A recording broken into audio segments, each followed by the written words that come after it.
வணக்கம். தலைப்புச் செய்திகள். 41 பேர் பலியான கரூர் வேலுச்சாமிபுரத்தில் நேரில் சென்று பார்வையிட்ட மத்திய நிதியமைச்சர் நிர்மலா சீதாராமன், மக்கள் சொன்னதை நாங்கள் மத்திய அரசிடம் சொல்வோம் என பேட்டி. கரூர் துயரம் குறித்து சமூக வலைதளங்களில் அவதூறு வதந்திகளை பரப்ப வேண்டாம், முதல்வர் மு.க. ஸ்டாலின் வேண்டுகோள்.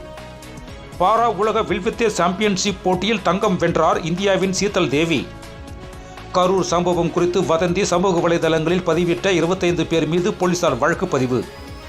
உள்நாட்டில் உற்பத்தி செய்யப்படும் பொருட்களை மட்டுமே வாங்குவேன் என்று ஒவ்வொரு இந்தியரும் உறுதியேற்க வேண்டும். மனதின் குரல் நிகழ்ச்சியில் பிரதமர் நரேந்திர மோடி அறிவுரை. ஆசிய கோப்பையை வென்ற இந்திய அணிக்கு ரூபாய் 21 கோடி பரிசு தொகை வழங்கப்படும், BCCI அறிவிப்பு.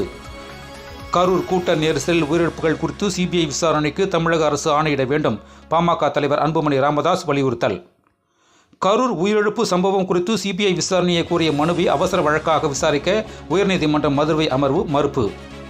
தமிழகத்தில் அரசியல் கட்சிகள் போராட்டம் நடத்துவதற்கான ஜனநாயக உரிமையை கூட திமுக அரசு மறுத்து வருகிறது. கரூரில் பாஜக MLA வானதி சீனிவாசன் பேட்டி. அரசியல் பலத்தை காட்டவே விஜய் திட்டமிட்டு 4 மணி நேரம் தாமதமாக வந்துள்ளார். கரூர் கூட்ட நெரிசல் சம்பவம் தொடர்பான போலீசார் FIR-இல் தகவல். கரூர் உயிரிழப்பு சம்பவம் குறித்து ஆராய ஹேமமாலி MP தலைமையில் 8 பேர் கொண்ட குழு அமைப்பு, பாஜக தேசிய தலைவர் JP நட்டா அறிவிப்பு.